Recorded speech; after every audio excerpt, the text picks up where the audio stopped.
আমরা বরাবরই বলে আসছি আমাদের কমিউনিস্ট পার্টি মার্ক্সবাদীর পক্ষ থেকে যে পশ্চিমবাংলায় সমস্ত কিছুর পিছনে সরকার যা কাজ করছে তার পিছনে একটা দুর্নীতি জড়িয়ে আছে।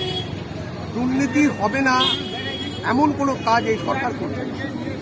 যখন আমরা সরকারে ছিলাম 1997 সাল থেকে এবং 2011 সাল পর্যন্ত আমরা এসএসসির মাধ্যমে 1,38,845 জন শিক্ষকের চাকরি দিয়েছি। কিন্তু 2011 সালের পর থেকে এই সরকার একটাও এসএসসি পরীক্ষা নিতে পারেনি। যদি বা 2016 সালে রাধার পায়ে 7 মণ তেল পুড়িয়ে এই সরকার একটা এসএসসি করল, এমন দুর্নীতি তাতে হলো যে 25,752 জন শিক্ষকের চাকরি চলে গেল।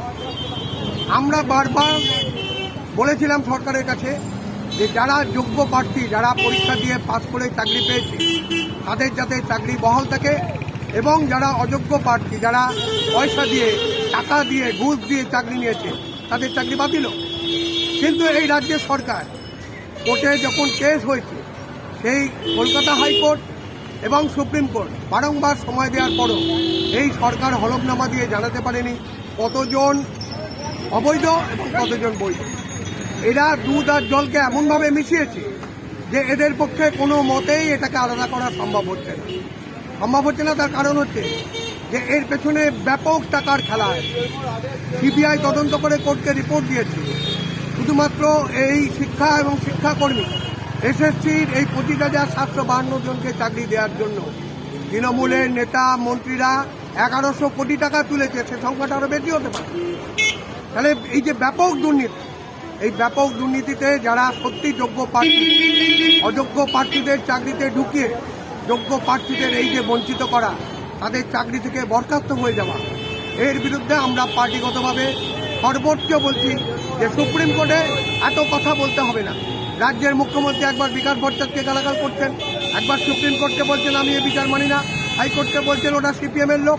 এইসব কিচ্ছু না বলে উনি একটা কাজ করুন, উনি সুপ্রিম কোর্টকে লিখিতভাবে জানান আমি এবং আমার সরকার এটা নিশ্চিত করছি আপনাদেরকে এই 25,752 জনই বৈধ, রায় পুনর্বিবেচনা করে চাকরি বহাল করা হোক।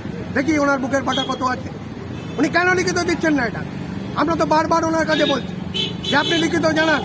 সরকারকে তো কোর্ট, সুপ্রিম কোর্ট বলেছে, হাইকোর্ট বলেছে, আপনি যেটা লিখিতভাবে দেবেন আমরা সেটাকে বৈধতা দেবো, আপনি লিখিতভাবে জানান। কিন্তু তৃণমূল কংগ্রেস দিতে পারছে না কেন? মমতা ব্যানার্জি মুখ্যমন্ত্রী দিতে পারছে না কেন? এসএসসি চেয়ারম্যান দিতে পারছে না কেন?